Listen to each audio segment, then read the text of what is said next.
Halo guys, selamat datang di channel Badar 17. Kali ini, admin akan membahas lanjutan anime Gakui no Maken Sukai, tentunya berdasarkan light novel. Saya ingatkan, ini adalah lanjutan dari video sebelumnya.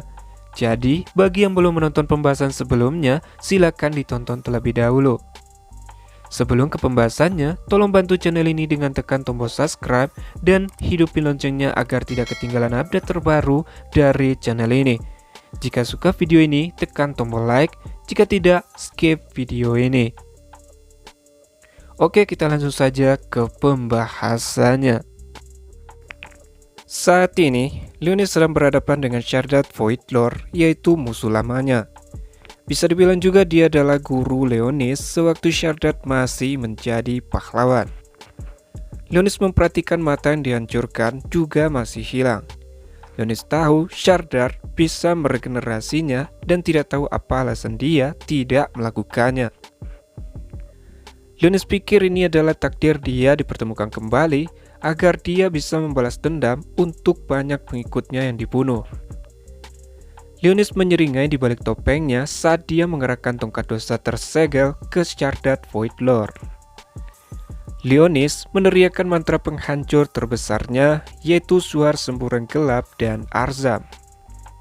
Saat mengenai target, udara di sekitarnya bergetar. Aura kegelapan pecah menghancurkan bangunan di sekitarnya. Namun, sebuah penghalang mengelilingi Shardat bahkan membuat mantra penghancur tingkat tertinggi sama sekali tidak berguna. Leonis ternganga mengetahui Shardat menggunakan sihir elemen suci. Merasakan ada yang aneh, Black Cat segera memberitahu Leonis bahwa Swordmaster tidak pernah menggunakan sihir apapun. Leonis mengangguk mengetahui hal itu juga.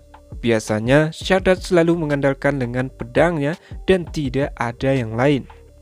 Leonis bertanya-tanya apakah dia mengonsumsi beberapa kekuatan sihir. Jika begitu, Leonis pikir dia hanya perlu memukulnya sampai mana Shardat habis.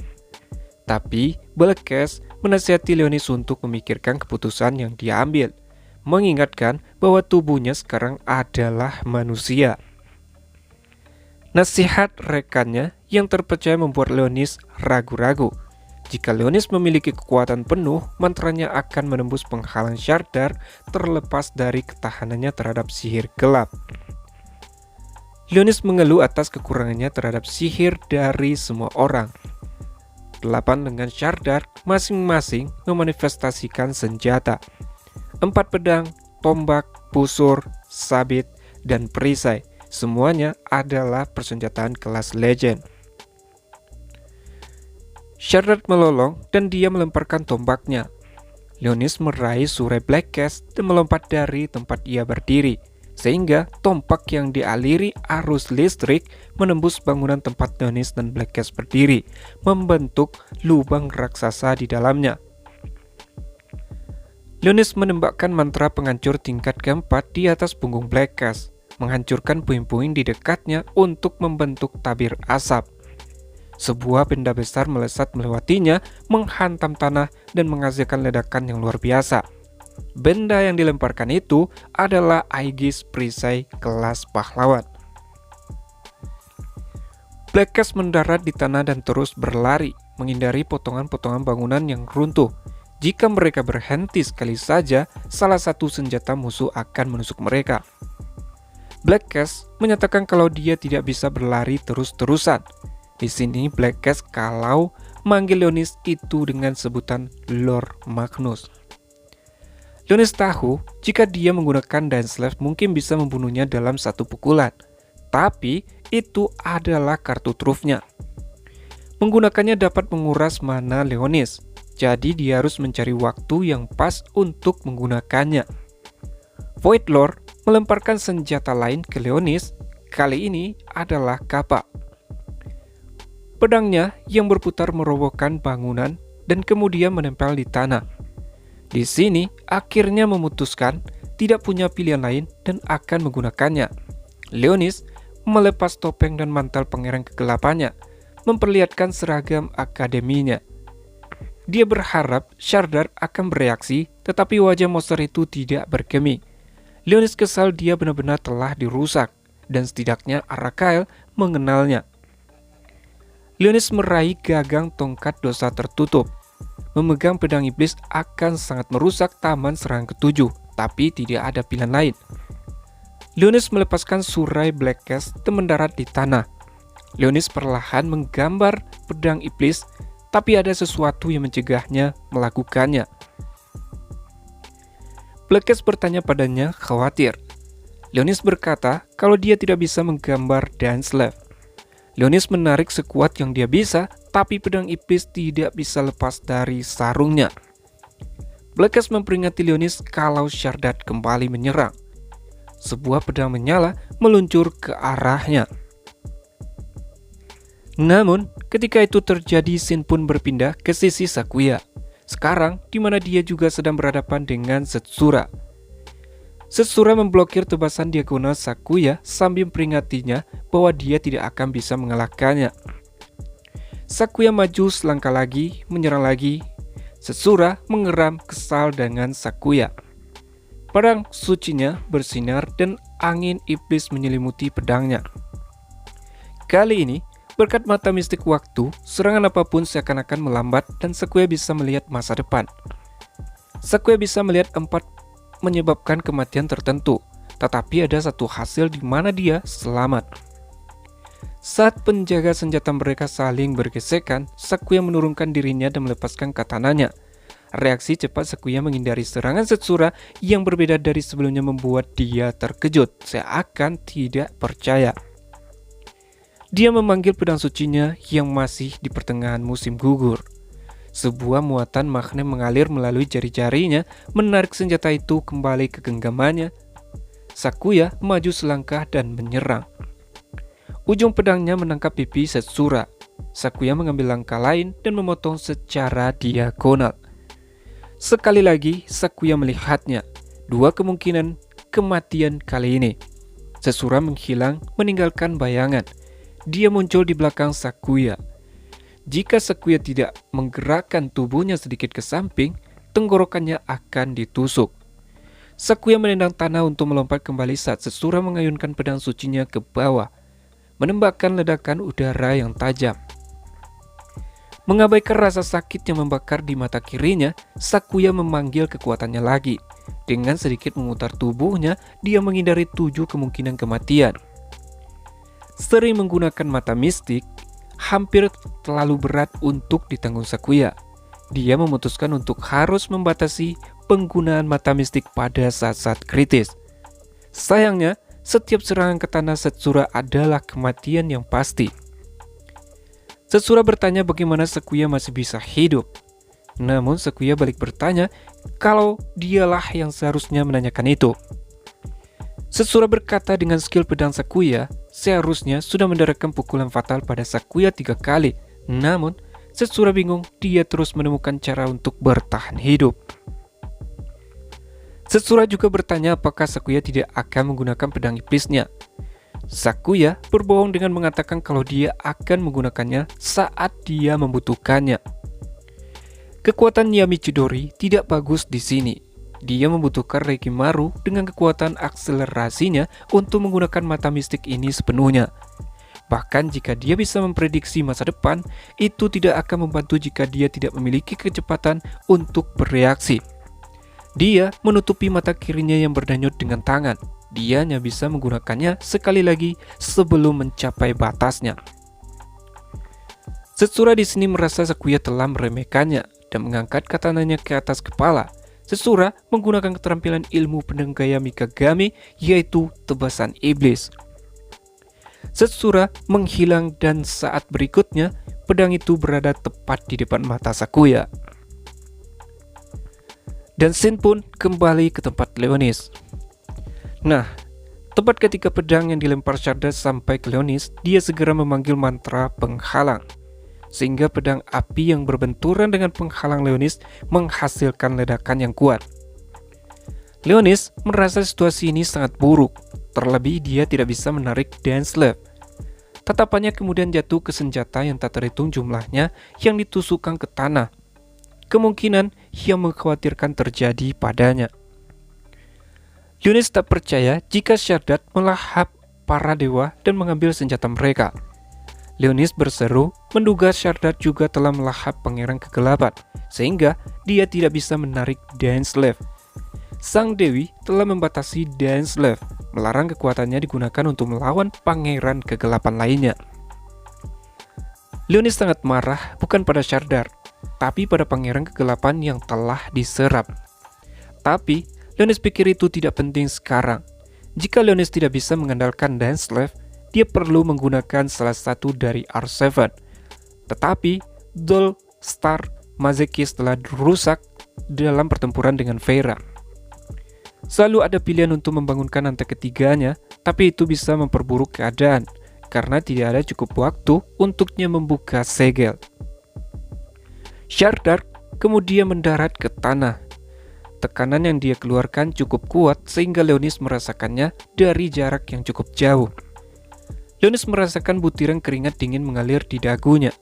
Leonis meyakinkan dirinya bahwa dia adalah Raja Mayat Hidup yang perkasa, Pangeran Kegelapan terhebat, jadi mustahil dia merasa takut.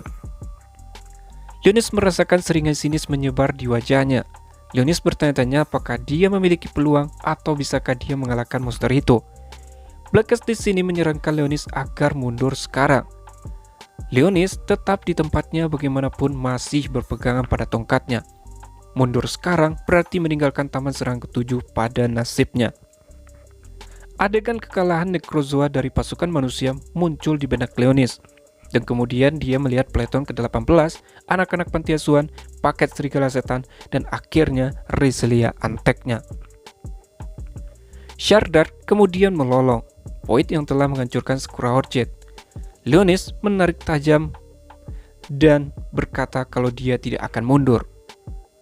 Leonis menyatakan dia adalah Pangeran Kegelapan yang memerintah kerajaan ini. Blackus menerima keputusan Leonis dan akan menemaninya. Leonis berterima kasih pada kesetiaan Blackus. Blackus menjadi masa api gelap yang menyelimuti Leonis. Ini adalah mantra unik yang disebut Black Tyrant. Atribut fisik dengan mengambil kekuatan Blackus. Sambil mengangkat tongkatnya, Leonis berbicara kepada Shardat, berkata bahwa Raja Mayat Hidup akan menjadi lawannya. Nah, scene pun kembali ke Sakuya. Sakuya menebas masa depan yang ditunjukkan mata mistiknya. Pada titik di mana kemungkinan masa depan yang tak terhitung jumlahnya bertemu, dia berhasil menghindari katana yang mengarah di hatinya dengan memutar sehingga malah merobek bahunya. Pedang Raikimaru telah menusuk dada Setsura, atau lebih tepatnya ke dalam kristal hitam yang tersembunyi di bawah pakaian Sakura Orchid putihnya.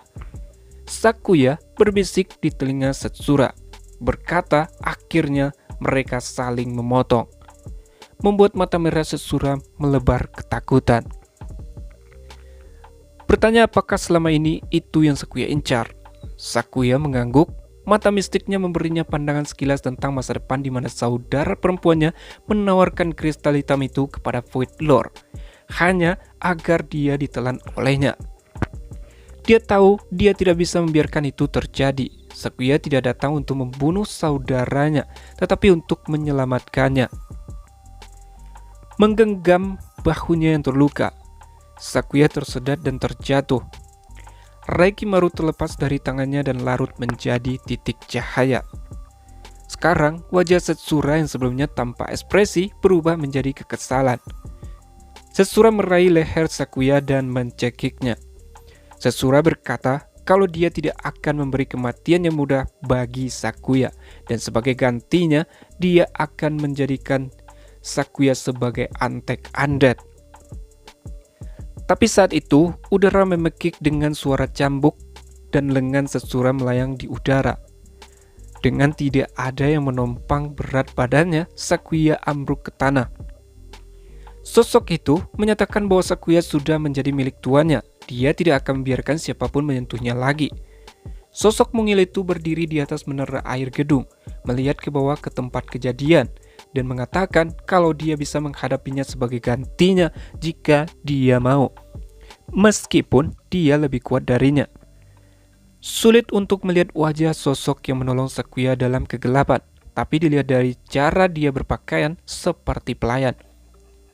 Sakuya bertanya-tanya apa yang dilakukannya di sini.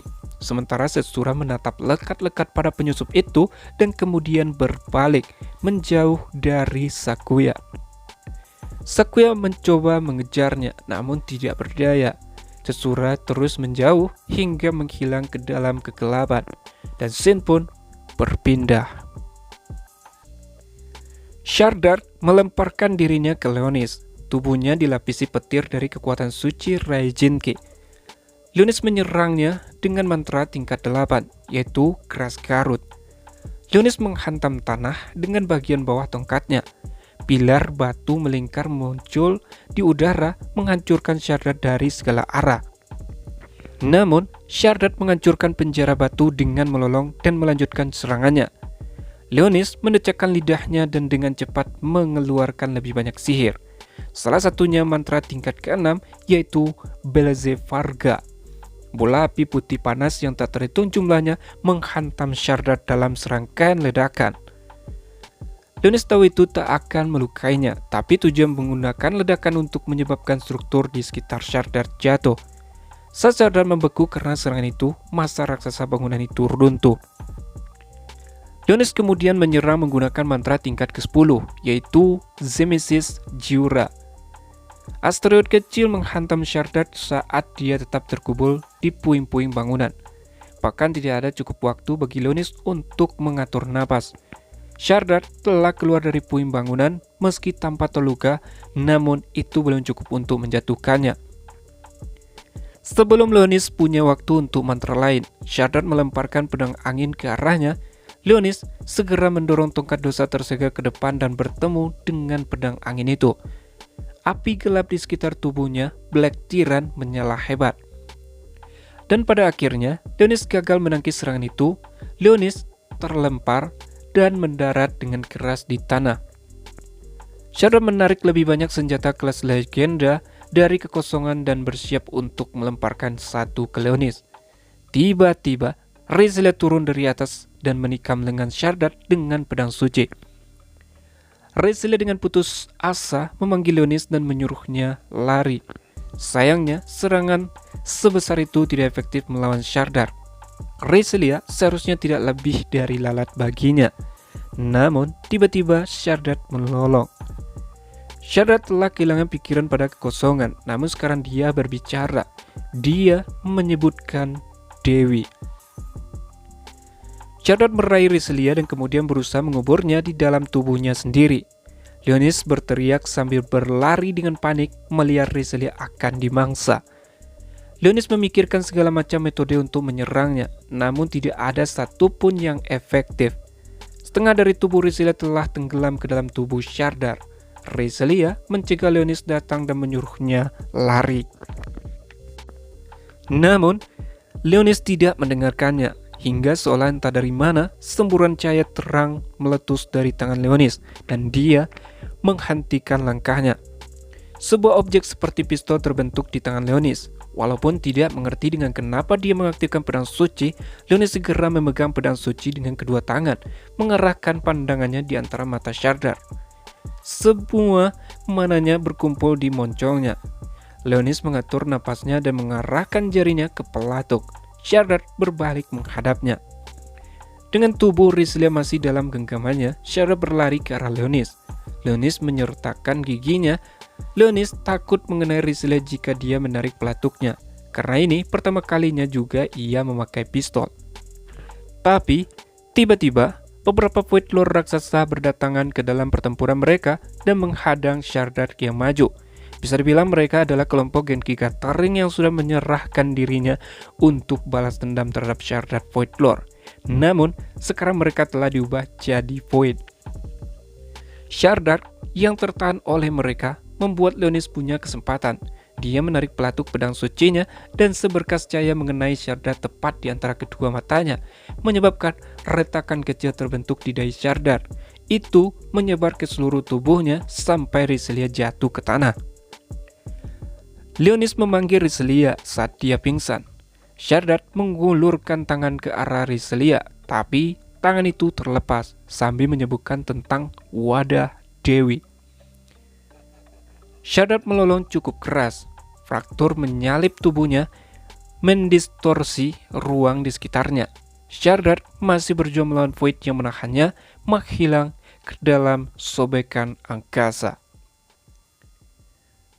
Oke guys, cukup sampai di situ dulu pembahasan kali ini. Terima kasih sudah nonton sampai habis. Salam nakama.